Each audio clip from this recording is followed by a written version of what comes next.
binary choice, like leaves on a tree, growing. Or right? string theory as well. But we have to physically observe the thing and then digest it and then like look at a lot of examples to see, oh, that's the underlying thing. These are the basic axioms that we use as the infrastructure to then build more interesting and useful things. You think God's a fourth dimensional being? Oh no, I it's think more it's than an four. infinitely dimensional being. Basically someone that I can... feel like 4 dimensions is a little too small.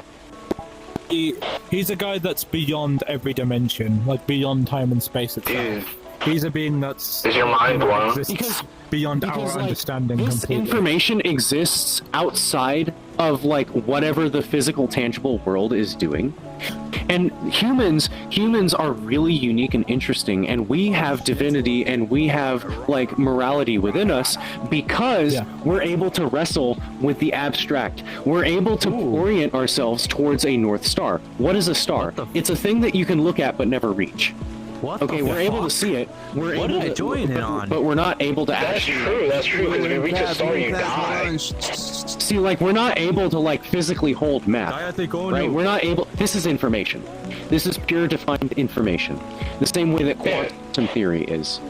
And the moment that you try to collapse it into something tangible, well, you lose some of the information. That's why direct observation of quantum things ruins it. Because by observing it, you break down all of that information of the probability curve into one discrete, finite outcome, and the rest of all of this shit that didn't happen, well, that gets instantaneously, like, decayed as thermal heat. Like an infinitely immeasurable thermal heat. And it's entropy that we cannot restructure. Okay, I have a question. This is a real scientific question, okay? Fuck. Okay. So you know how there scientifically can't be nothing in a space, there always has to be something, right?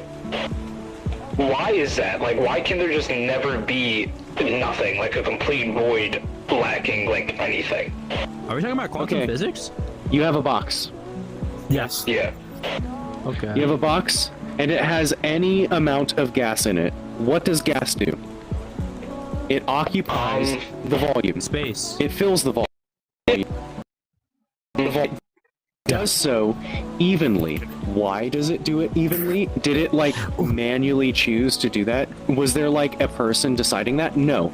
The way that the physics works is that all of these are tiny molecules that are interacting with each other. And on average, what they do is they interact with each other in such a way that they evenly space themselves. Oh. Yeah, that's the way. So if you have any amount of a gas in an empty volume, it's not empty. Oh. Wow.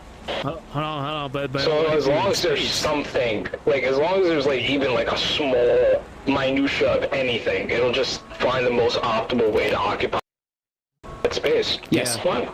The more you know, man. rolls downhill because that's the most optimal. Like, instead of having all of this potential energy, it has it settles to a lower state, a simplified state. Let me lock in. Wait. So the molecules. I get it. So the molecules take up space, right? Yes. So molecules, they, whatever it's called, right? Whenever molecules are, like, slowed down, don't they slow down whenever they freeze or something like that? Or do molecules slow down? There is a theoretical absolute zero where there is literally no intermolecular or like subatomic motion going on. Yeah, but we have not been able to we have not been able to replicate it ourselves. We've gotten very close. Molecules need to move them. We cannot reach the absolute yet. What would happen if we were to be able to do that? I don't know. I mean, we just take the next step in the civilization. What? I know. Yo, food would never go bad. What's it called? So, Not if necessarily. we're able to shrink No, down you're stuff right. like, If the food molecules never move, then they can't change. if we're able to The molecules still move. Even if the molecules No, but like if you stop them. slow down molecules, but you have the air. like slow them down.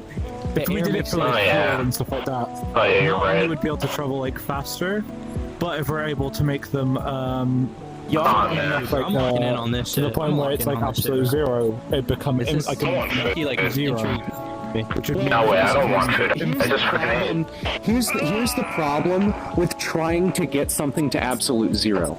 You have to go from a place of higher energy to lower Yeah. energy. That's how it works, right? You have to have a heat sink or a colder place to put the energy into if you want to make this thing colder, right?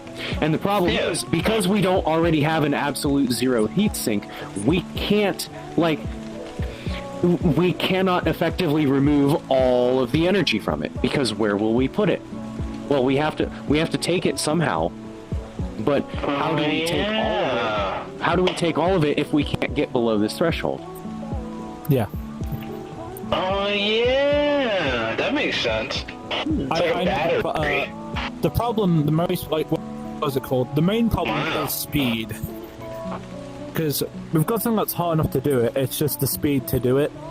We don't have anything that's fast enough to, like, get it, to keep it below zero, and then quick enough to take it out of below zero, Well, and then back like, into cold well, again, and then heat very Look, quickly. this Yeah. same decay function also describes the loss of thermal energy. Like you Exactly, yeah. boil a cup of tea, right, and then you set it on your table. It is going to now. Because your room is some temperature above 0 degrees Kelvin, or absolute zero, well, it can settle on a flat value and establish equilibrium thermally with the room. But because like this is infinitely like going here, we also like cannot drop to absolute zero physically. It's just a theoretical. Not yet. Like, there might be some clever workaround that we haven't found yet, but I don't know. I mean, this is Hopefully. science. Hopefully, because I wanna eat Yeah. Sub-Zero ice cream. I feel like that would, like, burn, like, you'll melt, freeze but your actually face be off. free- I mean, How would you know though? Because you haven't eaten it yet. nice. Yeah. Okay, Sub-Zero as in, close. like, Sub-Zero as in what? Like, zero Like, it's just- Kelvin it ice just- cream? Yeah. You could not eat it. Aw. Yeah, it would Okay, freeze your tongue. for if not perspective, worse. right? For perspective, absolute zero is negative 273 degrees Celsius. Oh yeah, no, that's crazy. Never mind. What the hell was I talking about? Yeah. Bite your tongue, just immediately glass. Just You Yeah, 100 degrees is too hot. Imagine. would raise it from absolute zero. You interacting with it at all would substantially input thermal energy. Oh, into dude, it. so I couldn't even eat it. It would just like evaporate. Absolute zero is negative. You get 460 degrees. Is it now? I, said thought absolute Celsius. zero would be zero. Zero. No, absolute zero. It's 0 Kelvin. No, he's talking about Kelvin. Oh, I thought you were talking about Fahrenheit. My bad. Well, whatever the hell it is, it's too damn fucking cold. There's 4 different, and there's also Fucking like ranking, assholes. which I wanna eat that. people use. For Celsius to Fahrenheit. It's Listen, 9 Yeah, I'm fifths. Let's see For here. Halloween, 9 I was fifths. a White Ranger. Right near me. Oh, that's fire. What's the formula from I Celsius? I don't remember it, but I know that I have a picture of it. Yeah, 1 degree Celsius. That's fire, man. 8.8 degrees Fahrenheit. Well, either way, that's too damn cold for ice cream. It is. It is. It's not useful. yeah. Maybe it'd be useful if we were trying to like freeze a rocket ship. No.